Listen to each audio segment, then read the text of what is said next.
Hello guys, আসসালামু আলাইকুম। আসলে অনেকদিন পরে জিয়া পুকুরে আসলাম এবং আমার সঙ্গে রয়েছেন কিন্তু নাজমুল।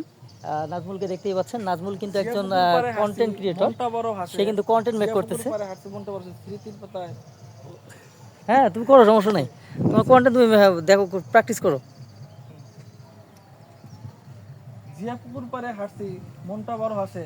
শীতল হাওয়া গায়ে লাগে, হৃদয় জড়িয়ে আসে। তারপর জলের কি জানি একটা আরেকটা ইয়ে লেখছিলা ছন্দ। জলের ঢেউ বলে কাহিনী, স্মৃতির পাতায় বাস। প্রেম আর শান্তির মিলন, এখানেই তো বাস। আসলে সে কন্টেন্টটা আসলে মেক করছে, আসলে কন্টেন্ট ক্রিয়েট করবে। সো তার জন্য রিহার্সাল চলছে।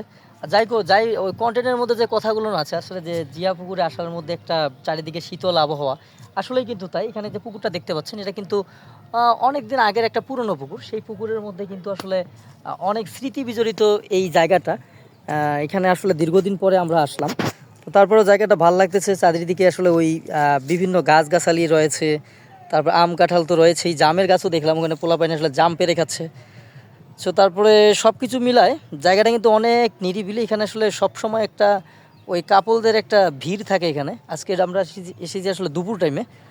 এই দুপুর টাইমে আসার ফলে এখানে দর্শনার্থী খুব বেশি চোখে পড়ছে না। তারপরেও যারা রয়েছেন তারা কিন্তু ওই আগে থেকেই এসেছেন। আসলে এই জায়গাটার মধ্যে আসলে আলাদা একটা ফিল অনুভব হয়, একটা প্রশান্তি মনে বিরাজ করে। সো আপনারা যারা আসতেছেন, তো উলিপুর কিংবা চিলমারি কিংবা বিভিন্ন জায়গা থেকে যদি আসতেছেন, সেক্ষেত্রে কুড়িগ্রাম এদিক থেকে আসলে ওই দিক থেকে রাস্তায় অটো কিংবা যে কোনোভাবে আপনি আসেন না কেন, আপনাকে বললেই এদিকে নামিয়ে দিবে। এবং উলিপুর থেকে আসলে আপনারা 10-12 কিলো পরে কিন্তু এই জিয়া পুকুরটা পেয়ে যাবেন।